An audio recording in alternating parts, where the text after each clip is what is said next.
Next question, depreciation does not arise in the value of this asset, goodwill, furniture, machinery और plant. तो goodwill में नहीं होता, इनमें अमोर्टाइजेशन होता है, जो वर्ड यूज़ करते हैं जब इनकी वैल्यू कम होती है, जो इंटेंजिबल एसेट्स होते हैं।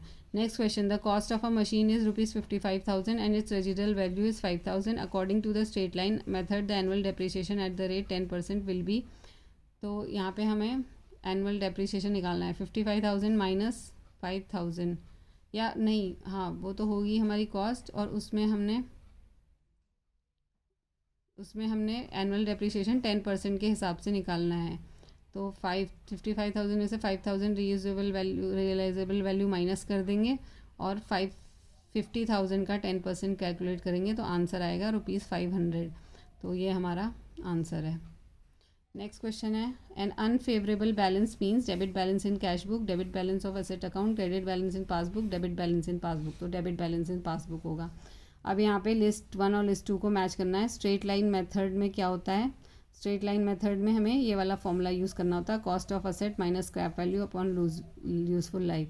डिमिनिशिंग मेथड में ये वाला फॉर्मूला यूज होता है, 1 minus residual value, square root of residual value upon cost of asset into 100। Sum of years digit method में हमें ये वाला फॉर्मूला यूज़ करना होता है, n bracket open n+1 bracket close upon 2।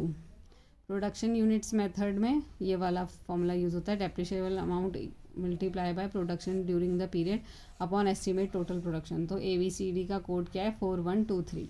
Next question, when acceptor becomes insolvent the drawer debits bank account, bill receivable account, acceptor's account, bill payable account. तो acceptor's account.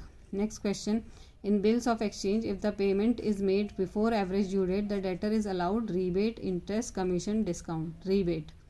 Next question, decrease in the value of fixed asset is termed as expenses, depreciation, profit या loss.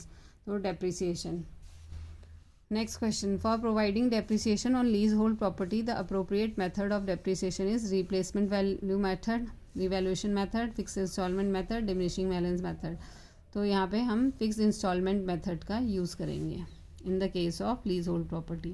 Which method of depreciation is most suitable in the case of mineral deposit, depletion method, revaluation method, annuity method, none of the above. तो depletion method, जो mineral deposit हैं ये सब जो होते हैं mining quarrying में डिप्लीशन मेथड का यूज़ होता है। Next question, the main objective of providing depreciation to reduce the profit of the business, to increase the expenses of the business, to reduce tax burden, to calculate true profit. So to calculate true profit will be the answer.